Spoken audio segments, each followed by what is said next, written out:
The police showed up at 4:47 p.m. on a Tuesday. Not because of a robbery, not because of a fight, because two little girls, ages 6 and 8, were blowing bubbles in their own front yard.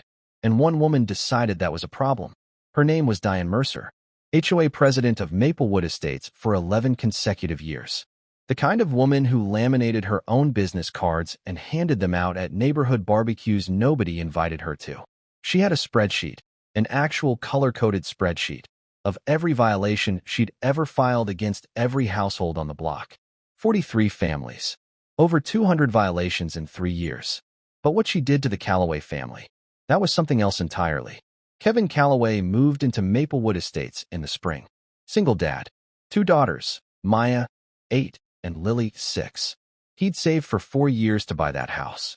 A modest place, tan siding, a little porch with a wind-up welcome mat his mom gave him. Nothing fancy, but it was his. And on that first warm Saturday, he let his girls do what kids are supposed to do. He let them play outside. They had sidewalk chalk, bubbles, a jump rope.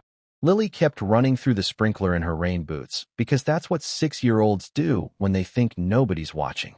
Kevin sat on the porch steps with his coffee, watching his daughters laugh, thinking, finally, this feels like home. He didn't notice Diane watching from across the street. He didn't notice her pulling out her phone. He didn't notice her dialing. The first sign something was wrong was Maya going quiet. Kevin looked up. A police cruiser was rolling slowly down the street, and it stopped right in front of his house. 2 officers stepped out. Kevin stood up so fast he knocked his coffee over. Can I help you? The officer, a younger guy who looked uncomfortable from the jump, cleared his throat. Sir, we got a call. Complaint about children causing a disturbance. Kevin stared at him. A disturbance? Yes, sir. My daughters, 6 and 8 years old, blowing bubbles. The officer didn't answer. He didn't have to. Kevin had already spotted Diane Mercer standing on her porch across the street, arms folded, chin lifted, watching, like she'd just won something. Kevin kept his voice calm. He answered every question. He smiled at his daughters who were now clinging to his legs, completely terrified. He watched the officers apologize, genuinely apologize, before getting back in their cruiser and driving away. And then he looked at Diane Mercer one more time. She went inside without a word. But here's where Kevin Calloway was different from every other neighbor Diane had ever targeted. He didn't get emotional. He didn't march across the street and scream. He didn't post a furious Facebook rant at midnight. He opened a notebook. He wrote down the date, the time, the officer's badge numbers, the exact words spoken. He took photos of the yard, the chalk drawings, the bubble wand still sitting on the grass, Lily's rain boots by the sprinkler. Then he went inside, got his daughters settled with dinner, and started making calls. First call, his neighbor, Tom Griggs, who'd lived in Maplewood Estates for 9 years. Tom laughed the kind of laugh that has no humor in it. She called the cops on my son last summer for skateboarding in our driveway. Filed a noise complaint. At 2 p.m. on a Saturday. Second call, Patricia Odom, 3 houses down. She reported me for having a potted plant on my porch that was, and I quote, inconsistent with community aesthetic standards. It was a tomato plant, Kevin. A tomato plant. Third call, Marcus Webb, the quiet accountant at the end of the cul-de-sac who Kevin had only waved at twice. Marcus didn't say much. He just said, come over tomorrow. I've been keeping records too. Kevin didn't sleep much that night. He lay in the dark listening to his daughters breathe through the baby monitor he still kept in Lily's room, a habit he hadn't been able to break. And he thought about the look on Maya's face when those officers stepped out of the car.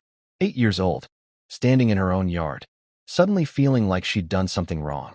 He thought about that look for a long time. By morning, Kevin Calloway had a plan, and Diane Mercer had no idea what was coming. By the following Sunday, Kevin Calloway had spoken to 21 neighbors. 21. And not a single one of them had a good thing to say about Diane Mercer. Marcus Webb's kitchen table looked like a courtroom exhibit. Stacked folders, printed emails, certified mail receipts. Marcus had been quietly, methodically documenting Diane's behavior for 3 years. Violations filed without proper notice. Fines collected without board approval. Meeting minutes that had been altered, actually altered, after votes were cast. Kevin sat across from him and said nothing for a long moment. Marcus, why didn't you ever do anything with this? Marcus looked at him over his glasses. Because I was one person, and she had 11 years of power and zero accountability. He tapped the folders. But you're not one person anymore. He was right. Within 72 hours, Kevin had built a group chat with 19 neighbors. Within a week, that number hit 31. People were coming out of the woodwork. Families who'd paid fines they never legally owed. Neighbors who'd been bullied into landscaping changes they couldn't afford.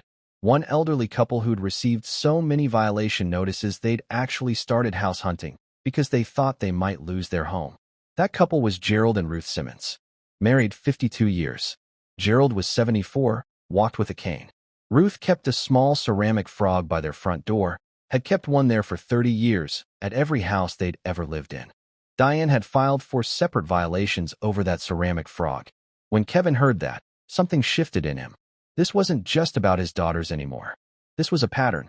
11 years of quiet, calculated cruelty against people who didn't know they had the right to fight back. Kevin knew they did. Step 1. The legal angle.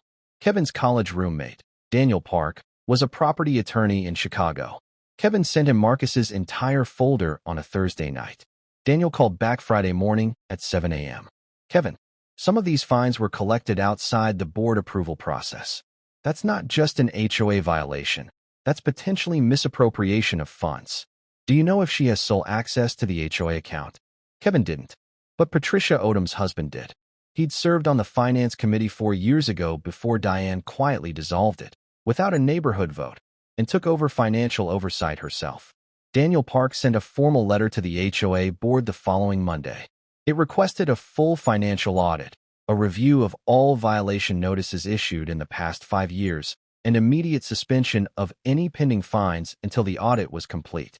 Diane received her copy of that letter on a Wednesday. Kevin was pulling into his driveway when he saw her walk to her mailbox, open the envelope, and read it. He watched her face go through 3 distinct phases: confusion, recognition, and then something that looked very much like fear. She looked up. Kevin was already looking at her. He didn't wave. He just went inside. Step 2. The annual HOA meeting. Every year in Maplewood Estates, the annual meeting drew maybe 12, 15 people. Mostly the same retirees who had nothing better to do on a Wednesday evening. This year, 47 residents showed up. Diane walked into the community room, saw the packed chairs, and stopped moving for just a second. Just 1 second. But Kevin caught it. Marcus caught it. Patricia caught it. They'd all caught it. Kevin had prepared a binder. Printed copies for the board. A documented timeline. Every call to the police. Every fine. Every altered meeting minute Marcus had identified. Every violation notice that had been issued without proper written warning as required under the community's own bylaws. He didn't yell. He didn't perform. He stood up when it was his turn, and he spoke the way a man speaks when he has already won and simply needs to let the room catch up. He started with his daughters. He described that Tuesday afternoon, the chalk drawings, the bubbles, the sprinkler. Lily in her rain boots. Maya going quiet when she saw the police cruiser. He didn't dramatize it. He didn't need to. By the time he finished that paragraph, 3 women in the second row were already crying. Then he laid out everything else. Violation by violation. Fine by fine. Name by name. With each neighbor's permission, every single one of them. Gerald Simmons stood up without being asked, leaning on his cane, and held up a photograph of Ruth's ceramic frog. 52 years, he said. We've never caused trouble anywhere we've lived. Not once. His voice broke slightly. We almost sold our home because of that woman. The room was absolutely silent. Diane sat at the board table with her hands folded in front of her. Her face had gone completely blank. The kind of blank that isn't calm, it's controlled. The kind of blank that knows it's already over. The board voted that night. Diane Mercer was removed as HOA President by a margin of 6-1. The one dissenting vote was Diane herself. Board presidents in Maplewood Estates were permitted to vote on matters of leadership. A rule she had written herself 3 years ago, never imagining it would one day be completely useless to her. The financial audit was formally requested. The attorney's review process was initiated. And every single pending fine, all 23 of them, totaling over $14,000, was suspended pending review. Kevin got home at 10:15 that night. His daughters were already in bed. He checked on them. First Maya, then Lily, still in her room with the little nightlight shaped like a cloud that she refused to give up even though she was 6 now and basically a big kid. He stood in the doorway of Lily's room for a while. Thought about that Tuesday. The police cruiser. Maya's face. Then he thought about Gerald Simmons and his cane. And Ruth's ceramic frog. And Patricia's tomato plant. And Marcus's 3 years of quiet, careful folders. Sometimes one person gets pushed too far. And instead of breaking, they start counting. And connecting. And building something the person who pushed them never saw coming. Diane Mercer had 11 years. It only took Kevin Calloway 31 days. If this story hit different, you already know someone like Diane. Share this with them. They need to see how it ends.